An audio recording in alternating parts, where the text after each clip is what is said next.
Hey guys, welcome back to God Inc. We got a lot of news yesterday on Lorcana Shimmering Skies, the new set 5. So you got me, Doctor, and Cloudy on the other side, and we're just going to go through all the products, all the cards that got revealed yesterday, and just talk through it, see how we feel about it, see what we're excited for, see what ideas are starting to show through. They're finally making their own Ruby Amethyst deck, which I think is pretty cool. And then it's funny that they made an Emerald Steel, especially how that's been topping recently. But I'll go ahead and say it right there in the what? right there. I don't know if that's Mushu Report or was that what Ravensburger said. Right there is like 2 starter decks for Shimmering Skies will feature 2 very familiar ink colors, so they're kind of like making fun of it, like in a way, or poking fun at it. It's like these are popular ink combinations. Yeah, it's probably just Mushu doing Mushu things. I mean, like obviously we get the best way to look at news and new card sources is from here. So if y'all wanted to also see, we'll give a link description to these 2 pages because the trailer's here, gives all the information as well to go at your leisure. But we're gonna, add some stuff to it. So, starter decks. I'm glad that I love this Kronk art. We'll get into it later. Oh yeah, it's awesome. But so. I'm super excited to potentially play this one. We might do do a little deck exchange so you can see the Power Ruby. I can see what Steel's looking like. Got the Trove. What this man's talking about. We got the Trove and we got the Kronk on the side, which is again really nice. They're going back to the color thing. Last set it was the different rarities were these dividers. But they even have one for Enchanted that I feel like no one's using. So I like this spinner design of the lore counter, and the dice is always cool. Comes with 8 packs. We will be doing a Trove opening when this comes out. We'll also be going through this Gateway starter set. We kind of want to do a video that shows people how to play the game.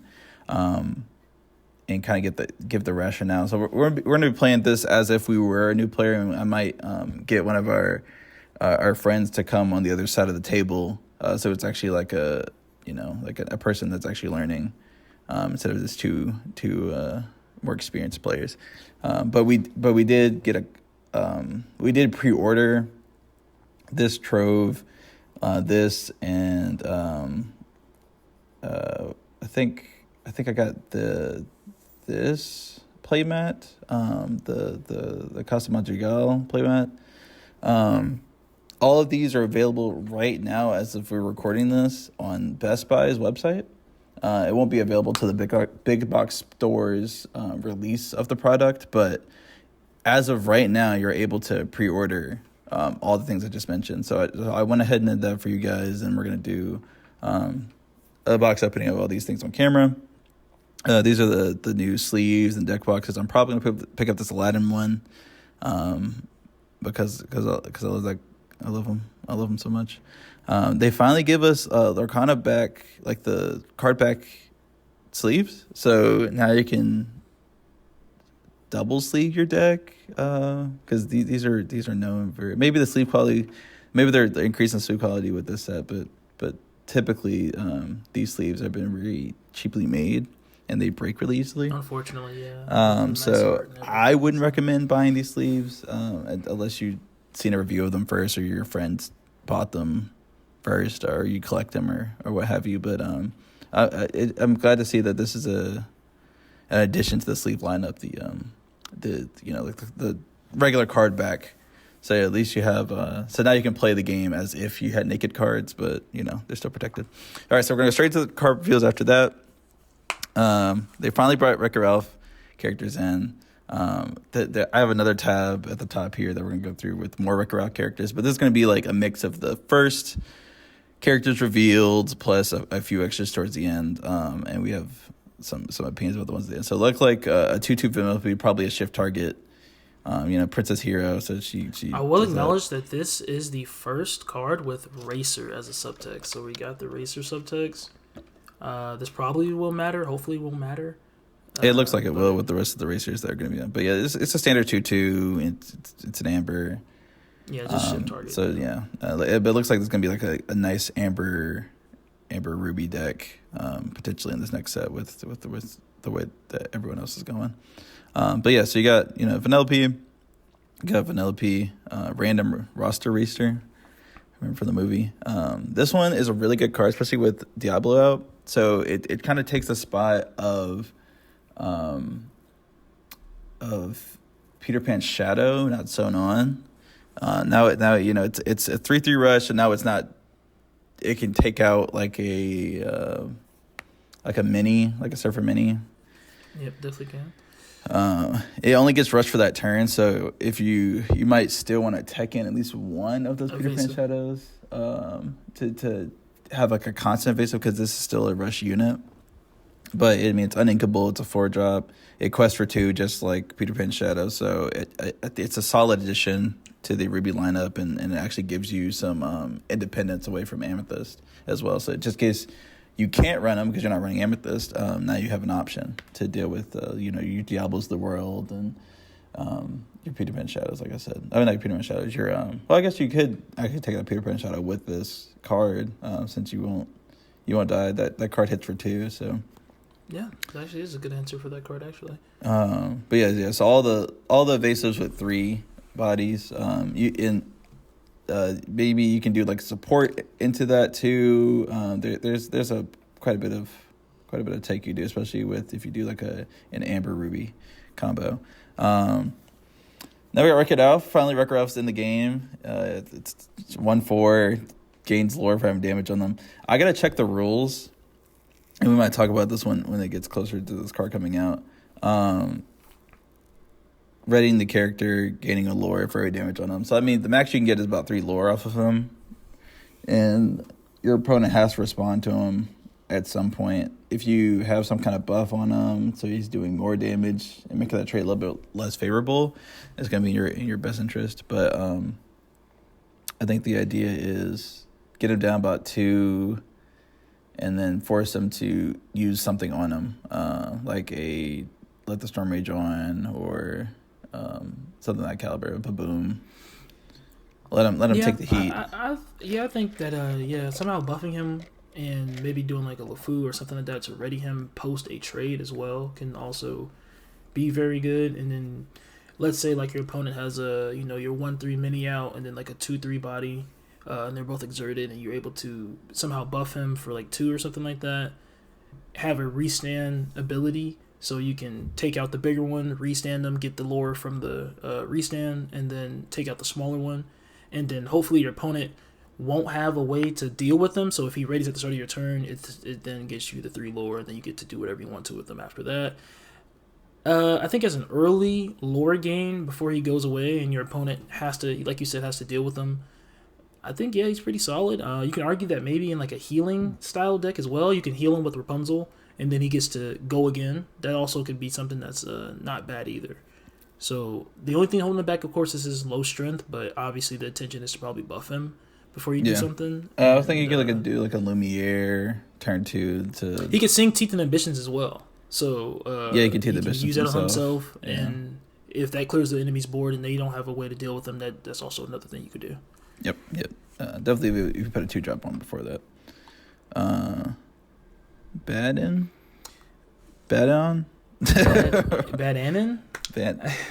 Anyway. Civilian characters gain exert, pay 3, play a character at the same name as the character for free. While here, it does quest for 1. No, it does give you 1. Yeah, it gives you 1 more. Finally, Steel gets getting a lore. I think I was thinking about this card a little bit. The best combination I've seen in my head is you still want to try to run that in like maybe a Amber Steel villain deck, and there's a world where you don't want to shift whatever villain you have because you kind of want to go wide to maximize Hades' ability, and especially on characters that are cheaper to use this ability versus shifting. So like you may not want to do this with the Queen all the time, but like doing this obviously with Hades himself, using the 4-drop to then move it to this location and then pay to 3 and exert it, that's still cheaper than 6, because to get to the big Hades is shift 6, while getting this is going to be paying 5, so it's technically 1 turn sooner, or 1 ink cheaper to do, and it also helps you go wide to keep your Hades more efficient. Later in the game where you're trying to just like go wide on your opponent for whatever reason with this deck, using your 1-drop queens and your Gastons to exert them, pay to 3, and get the 6 cost, not the 6 cost, but the other 3-drop Gaston out if you want to have like Singer, and then the cheaper, the one that makes characters cheaper to play, or like I said, the 1-drop queen into the 5-drop queen, just to try to go wide and help that Hades get that bigger quest. It may have merit. You can also do the Queen of Hearts, the Amber Queen of Hearts, into the big Steel Queen of Hearts, just to help you go wide. It helps, especially if the characters don't have a lot of shifts, but they're a villain that exists. Maybe even if you want to go blue, maybe, Sapphire. I think Maleficents are in there. You can maybe exert a smaller Maleficent, get a bigger Maleficent. I don't know. I'm trying to see what they're going for. It helps these decks. It does get 1 lore, so it's not terrible by any means. And I think if you want to build a villain type of deck, you want to run it probably. But is it the best card ever? It's nowhere near as good as like Hero Support, in my opinion. For sure. And now that Steel has like Avalanche that can damage all characters and also, destroy a whole location, I think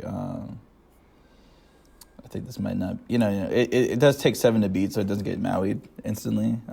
It does get Hercules, and we'll see later that it technically gets Donald Duck if you shift into him. So, shift into him. Just yeah. I mean, I like this new focus on shifting and getting something for that turn or what have you. So especially like what we did with the Mulan last set. But I was just checking earlier to make sure that Ralph was just a hero. I could have seen them made a hero villain card technically, since he was started as a villain of that movie, but they just stuck with the hero. It would have been neat. Cool. Would have been neat. Would have been very, very interesting. So we got Elsa, Fifth Spirit. This Dreamborn has Rush, has Evasive. It's a 2/5. I think it's pretty ETB, good. exert opposing character. The only thing about this card is that, I mean, okay, all right, let me say it this way. You can play the 8-drop with this, and they're both ETB or into the battlefield interplay exert. So I mean that's great. It is a rush evasive character, so now you're still killing Diablos. If they make it, if it's turn 5 and they just develop, because I see some green still like any playing later developed Diablos post that first one, is honestly right. And she can take out a few of them, and also she has the stat line to just not care if they have. I guess Zeus always could have killed her, but that's about it. I mean, once you can also exert that Diablo. So even if they played it fresh last turn, like if they played it turn 4, and you're going to turn 5, this would be a really good response to that. So I can see this game played. It is a super rare, and I see why. But it only does gain 1 war. But if you're shifting into the 8-drop, then you're going to be gaining 3 lore from that one. So it'd be really great once you do that turn. Another evasive unit, 2/2, quest for 2, which is really good. MVP of the reveal I think this is good. This is a godlike card. I think it's not like a leave play like the Merlin package, but this is actually a really solid pick. It's inkable. It has that Cusco's passive where it's like, all right, if this card's banished, now you can draw a card. It's evasive, so it's hard to deal with. You can quest with this easily, and then if, again, like I said, if you're playing against that Diablo, now you have a response. They trade, but you technically won the trade because you're drawing the card.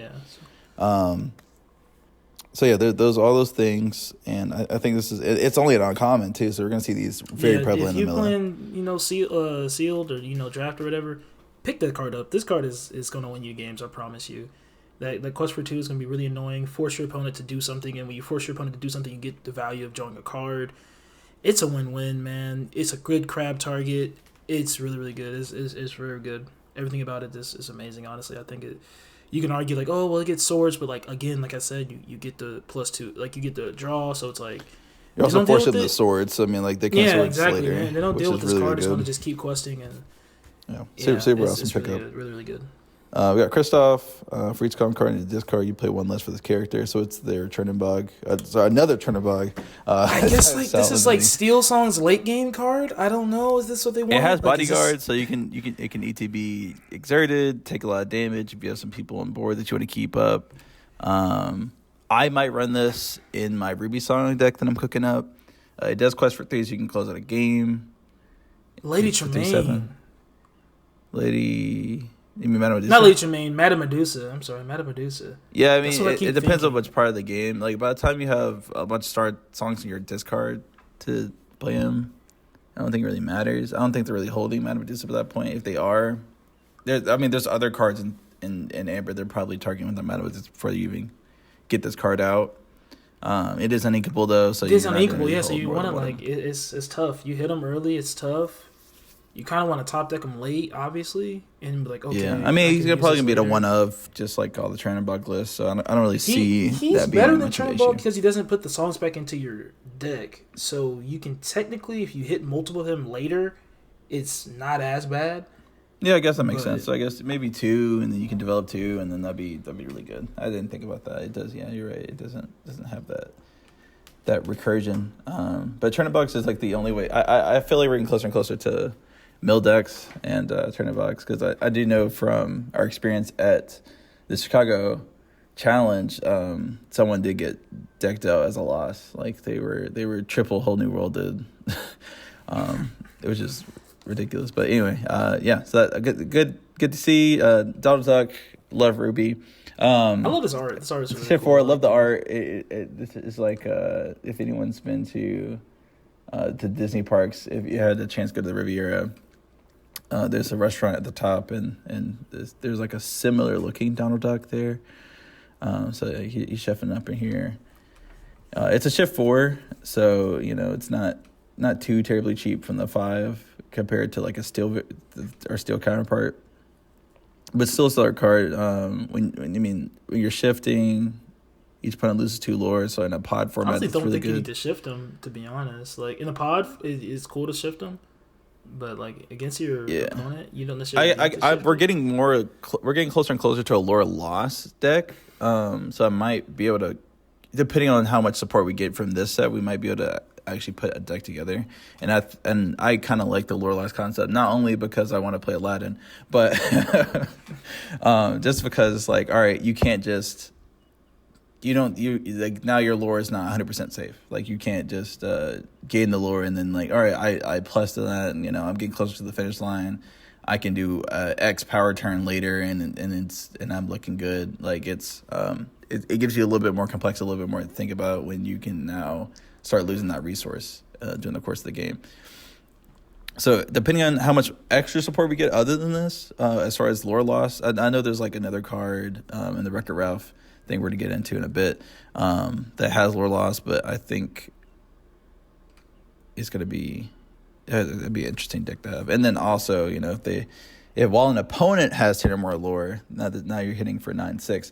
So now in those situations where they are playing like what's that crab called? Tamatoa, exactly. And they're reaching their end game, and they can technically OTK you if they hit properly. But if they don't OTK you, now you can Donald Duck. If they they're missing their dime, like a lot of these variants are starting to ramp. Supposed to ramp without looking at the card. One jump ahead,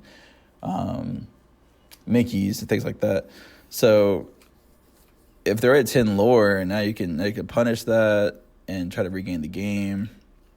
If you shift it into this card, now they lost, let's say if they're like 12 or something, now they lost 2, now they're exactly at 10, you're swinging out, things like that. So then you got rid of their quester, and then you could probably play another lore lost character or something like that.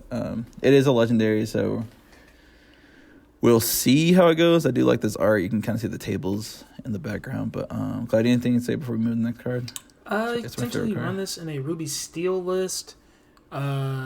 You can shift on to, let's say you use the pirate Donald Duck from the previous set 4, and you use that ability to gain everybody plus lore in your field, and then you shift onto this, now it's like, hey, you got 10 or 9, I'm sorry, power sitting there. So it's like, do you really want to swing at me? You can argue that they would want to like use some sort of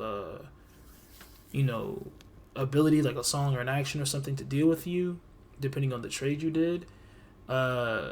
I say like if you do shift from that pirate one, or you shift from a smaller Donald Duck and you have like access to like Forder Spear, given this bodyguard is a 9/6, is pretty annoying to deal with.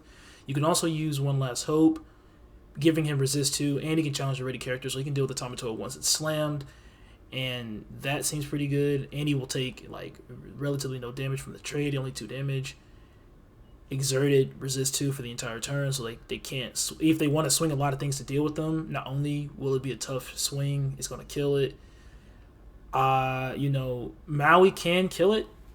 That sucks. If you play it too early, your opponent can't lead Tremaine it. I mean, not lead Tremaine, Madame Medusa. I keep messing those two up, man. Madame Medusa, this card, but usually you want to play it later in the game. I think it's all right. I think it's okay. Hopefully we'll see some play. I do see people sleeping on this card. Hopefully we'll see some play in something though. We'll see what the rest of the cards come out with the set.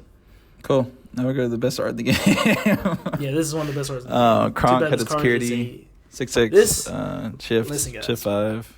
So yeah, it kind of has like the same shift like as like Aladdin, but not with the same stat line.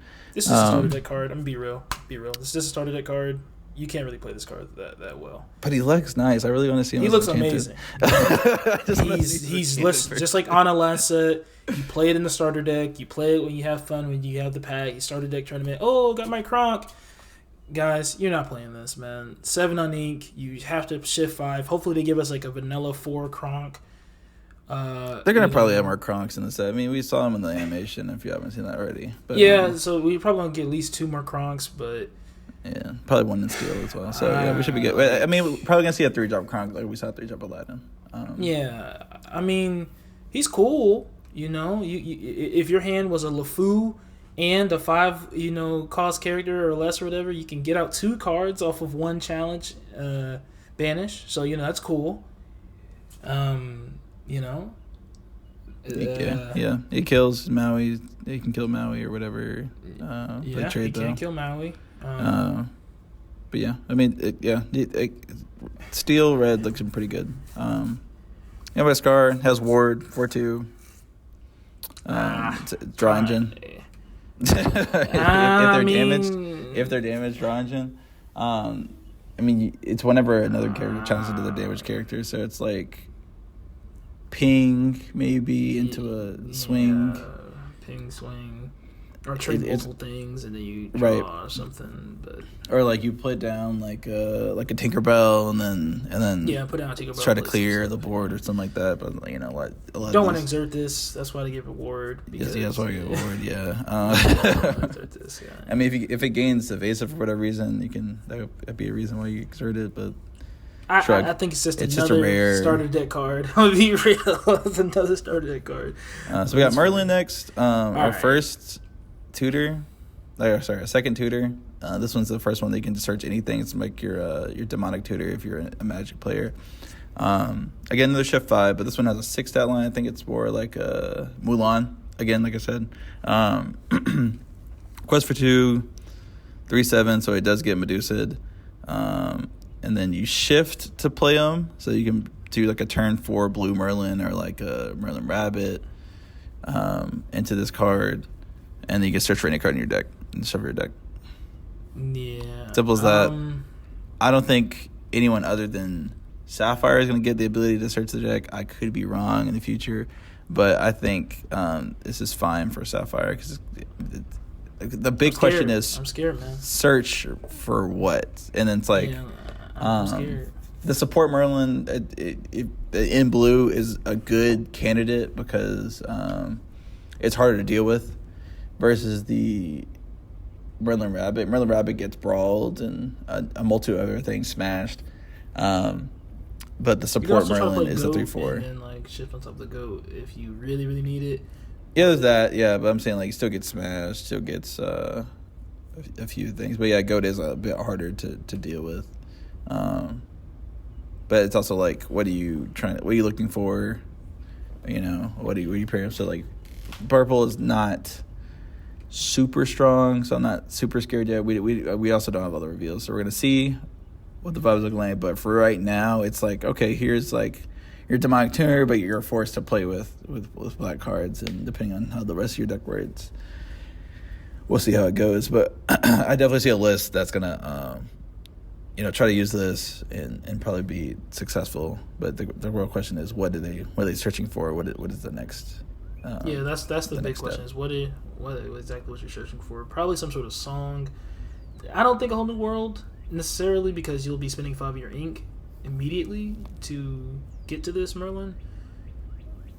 But yeah, I guess if you're doing with steel, you can maybe get like a dime or something if you think you're gonna play a dime next turn, or maybe. I guess if you're doing this on 5, you wouldn't be diamond next turn. You'd be diamond turn, unless you're playing blue.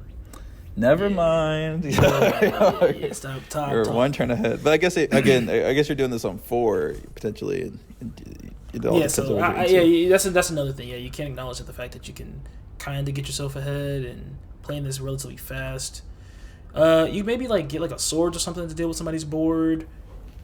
You can get technically whatever you need at that time. So it's like now your opponent. I mean, like if they have blue in your deck, now their opponent is looking to target your Merlin versus something else. I mean, with blue, you're not really developing that much anywhere in the early game, so we'll see how this gets played. We'll probably cook up something when it's time to do that.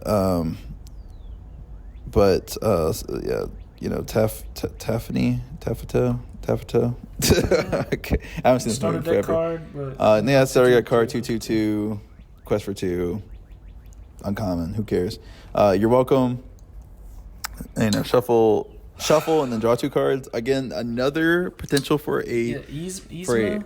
It's Yzma's ability, but now you can do it for any card. So it's not just characters. You got items, location in there, and then so basically, if you're the green player, you can develop anything and then draw 2 cards. But you do have to give something up for that. The good news is it does go into your deck, so you have a chance to see it again. But at least you get the card draw. I think maybe purple green might have run green, so it definitely needs purple green. Doesn't need them as much card draw because you have access to friends of it. So I was thinking like green plus any other combination. The reason I said purple green is because you can use this like worst case scenario, you can like sing this with a rabbit, bounce the rabbit, draw 3. There's that aspect of it. You can also that's a really good. I mean, that makes it even stronger. Bounce the goat, put it back to your deck, and then you're drawing the 3. You shuffle it after too. So if your deck's sort of thin, you at least get to put that card back in, potentially shuffle for it again and get it again. It's singable. So I was really thinking about the now because now you have the Vanessa Ursula, so maybe this gets paired with this could be like a different lemon lime build. That actually has early. You can also use this in like a discard variant if you really think you're going to keep your opponent bound, because it is a form of removal and like push something back that they are using to help them develop, and then they draw the 2, but you have the Bucky play this, play that type of thing because you can't sing it. So, like a Pegasus could sing this, and then you play like 2 other cards or something, or another card to force them to discard. Just something. I don't know. Yeah. There's a bunch of like opportunities. Also, potentially, you can if they just slam a dime down, you can get rid of that, and who cares? You draw 2. So it's like you from winning the game. This is sideways item removal, but I guess green already had that, so because you have has a heart, things like that. Yeah. But at least it's back in their deck and not in the discard, so you can't top toe it. Yeah. Yep. All right, so we'll go to the next one. Great Luminary. This is I guess an original to Lorcana. Like it's not like a in-universe location. I guess it's in-universe for Lorcana, but not for like the Disney mythos as a whole. But yeah, characters of support gain +1 lore pip value, and then +2 willpower. While here it's a 2/9.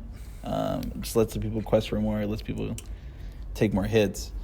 We might see this played. It is inkable. It does cost 2 to move there, so we might not see this played. I wish it got 1 lore pip, man. Like, it does make, like, neat. Yeah, instead of getting the lore pip, maybe just have the +2 willpower. I don't know. Because I think the support cards thrive with just having more willpower. So they're not getting banished. Yeah, like I'm thinking about like Wendy Darling, the blue 3 mana 3/1 Wendy Darling with the ward and support. Now would get quest for 3 and have 3 HP, so it's a little more annoying to deal with. Unfortunately, this doesn't give a lore. I really wish it gained a lore per turn, just to force the opponent to like really think about it. But you can put some. If you're playing a support deck, it's includable. You can play Amber Sapphire support. You know the Mickey can give somebody support if they're on this location, and you give them the support. Then they immediately get the +1 lore and the plus toughness. So like if they wanted to either trade or quest, it helps, I suppose. You can put the big Mickey bodyguard on here. It has bodyguard and support.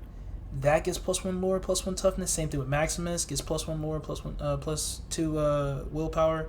So those things do kind of help, but I don't know. If this quested for 1, like I think it actually would kind of see play. But since it doesn't, I'm not sure. I mean, we'll see. Time will tell. We got a promo Prince John, which is this one, but these are the same deck. You can only get this version of Prince John, Gold Lover, and Villainous. That's what this was saying. But the regular version of the card looks like this. He's rubbing his hands like Birdman. Exert, play an item from your hand, or discard, cost 5 or less for free. It does come in exerted. Who cares? You're playing blue. Now you're getting popsicles out the thing. I guess if you're going for... Yeah, no, seriously, who cares? Like, what? If Greystone Dragon already comes exerted... for the cost of the exert, which, I mean, like, it sometimes doesn't matter, I mean, just get this. You only quest for once. You're not losing a lot doing this.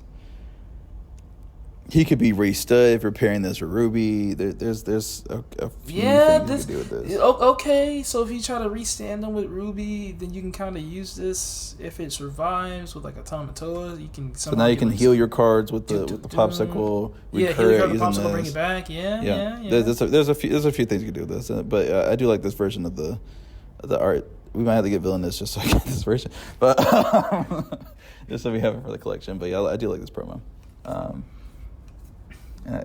The quote is the Villainous Schemer, so that's pretty cool. But yeah, that's the first to the card list. We can kind of go through the record stuff. It's less impactful. So now you got Turbo, Royal Hack. He can't shift into Candy King. If you know that twist in that movie. 2/3 rush at 2, which is pretty good. The rush characters at 2, you see like an Inkable, Queen of Hearts. You can see like a 3/1 Stitch. There's a few in this category, but I think the 2/3 is a pretty good option. A lot of the early game cards are cost 2. If they do like whole thing like your Cinderellas, like your who else? Like this could take out a like Captain Hook. It could take out Robin Hood. Yeah. There's a few things it could take out, and it's a shift target. We haven't seen Candy King. That's not been revealed yet, so we're gonna see if that's worth to get him developed early. Taffeta, whenever you play this character, if you have location in play, each opponent loses 1 lore, and so you work to locations. She's a 1-drop, so you're not playing her first. You probably play location first and then play her. So you can probably play, I don't know, like Jolly Roger or something. I don't know. This is like later in the game where you can develop a location. So they do that a lot. But also, if they don't have any lore, they can't lose any lore, right? Is a shift. So there's a shift 2 that kind of pairs with this one kind of well, and the one from these reveals. Shift 2, once per turn, this character moves to location, gain 2 lore. Again, she's trying to do like a lore thing. You move locations. If there's a way to make it cheaper, that'd be pretty cool. You can do like maybe this. Like Tuk, I guess. Tuk, yeah. And then now you're moving 2 people there, so you get Tuk's bonuses plus her. There's going to be some sort of like racetrack, quote unquote, that they're going to put out that racers can just get on to cheaper. I feel it. Yeah, that makes sense. So yeah. That's what it's looking like. It's probably going to be. I may be wrong, but that's what it's seeming like with these cards. So now we got another rush character, a 2/4 again. So like it's understated strength, but more willpower. So so you can trade into more things. So yeah, that's what I'm seeing. These racers have rush. Would make sense. You know, they're in a race cart, so they're rushing past you, rushing into you. They got 444, very standard trial deck card, common, and that's it. And that's all the reveals. So we finally got Rick Ralph in. Had some cool conversation about. Set one, Yeah. Fix it, feel it better, completely heal a location. That's what we'll see what happens. I don't know if I really want that. I really want that, especially with Shreve's Manor. I need my Big Doug Manor to stay alive. I'm done with that. So yeah, but yeah, let us know what y'all think in the comment. And I need we'll be more active on Reddit. I've been asking more questions. I put the question about Ursula's return in last video. The Ursula return, Deep Trouble, Luminaire's Quest in the last video on Reddit. Got some cool responses from those. But yeah, just let us know how you feel about these reveals. That's how excited you are for next set, and what potential decks you would want the access to next set. Like, do you want a Lore Lost deck? Do you want what are you gonna tutor for with Merlin? Things like that. Which as many ideas as possible. It helps everyone get better, and it helps the game grow even more. But yeah, this has been Doctor and Too Cloudy and the God Inc. channel. Hope to see you guys again next time. See you.